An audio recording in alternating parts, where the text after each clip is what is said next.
I know what it feels like to have nothing, all right? And I had to rebuild my life over with $6,700 a month. Marquise, I know you feel like that ain't a lot of money, but it's a lot of people here watching right now. It's Girls that's getting $200 a $81,000, month child. $6,700 a month in the state of New York City. You do the math. Oh, I done the math. I've been in child support, bro. I went to jail for it. And if he's contributing $6,700, that means your mom's got the other half. It ain't just for him to just take care of you. She got to take care of you. If I told you right now, right, you got to start your life over right now with $6,700 a month and rebuild your life. Yes. Can you do it? With $6,700, I can.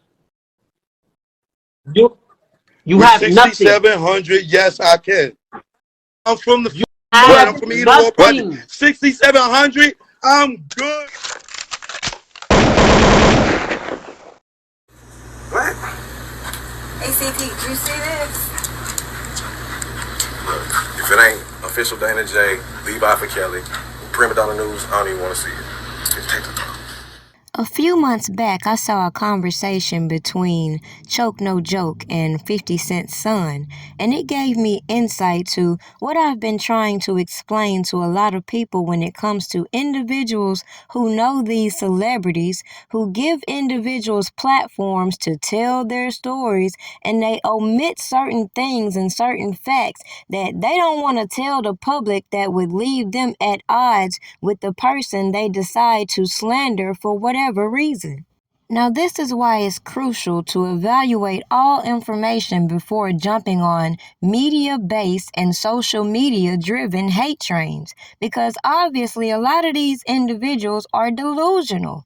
So individuals think that just because they're related to a celebrity, they could disrespect that celebrity and they're supposed to still be granted the same luxury and lifestyle that celebrity lives. Make this shit make sense.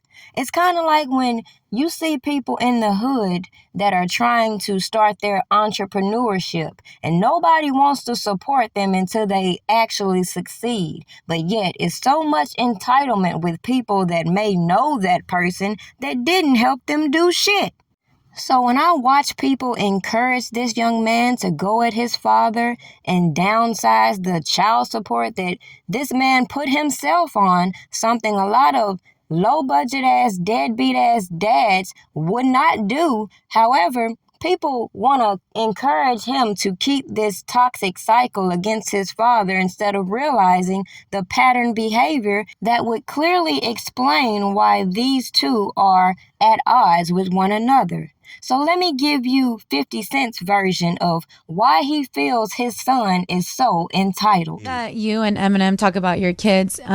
Where are you and Marquise at right now? How's your relationship with? I don't have a relationship with him at all whatsoever. No, it's an unfortunate situation. That all I can think of is the entitlement being filtered. Right? So you gotta imagine, how do you make a privileged child feel deprived or angry? Like Big, you said, when he comes into his own and he starts to have interest in his identity because he's attracted to women at that point, or attracted to men. I don't know. I don't know what's going on over there. But when that happens, there's you start picking things. You start picking your clothes. You start picking.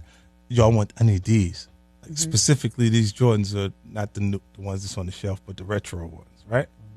And you gotta imagine your mom going, all right, I figure out how to get them for you, but it just bothers me because your father, you're supposed to have them all. Right. And then every time you get what you ask for, all you can think of is how many other colorways they made that you don't have, and your dad don't want you to have. And over time, that programming repeats itself. Yeah, over and over. And you gotta look and say, my grandfather, he'll look and say, if it rattled like a snake and it's little like a snake, is it a snake, or do you need to be bit? Would you ever? And it's because you keep seeing the boy show up with people that I'm having differences with, and it feels like people make a common bond on disliking someone. Like they'll go and be friends with someone that is upset with them because they're upset with them. Like, and it's showing you that he feels like I'm his enemy instead of When's the last time y'all talked? We don't talk. Wow, at all. Do you But ever? this is by choice. Like Yeah, I've yeah, been yeah. places going places where he was at. To try And to how old talk. is he now? 21, I So, think. no, Oh. 22. 22. Wow, all grown. Do you ever Yeah, see? like there's no support, nothing going on now. So it's cool. Like now for you to feel the real world is different because you've been living on an artificial economy of me. You know, so you start to, it'll open your eyes, trust me. Hell Do you yeah. ever see you guys talking again or repairing that relationship? I'm Is not that possible? sure. I'm not sure how you can repair something that it's the same thing I said about game every time we talked about it. If I didn't motivate it, I'm not sure I can resolve it. You know what I'm saying? You can attempt to. Like there's points that I've gone places where he was at and he left those places. You know what I'm saying? And I think it's because his connection to his mom. Like, look, a female child, the first man they fall in love with is their dad. You know, Right. for the male child, it's the Their mom. polar opposite is mom. It's like, no matter how cool they or tight they are with their dad, they fall in love with mom. It's just instinctively. I think it's something internal. Now, obviously, the point is very simple. I personally don't care for 50 Cent based on some of the behaviors he's exhibited publicly in the past. However, anybody with common sense can see what we're looking at, watching all these individuals giving his son clout at this particular moment. It makes you wonder, why are they giving him this moment?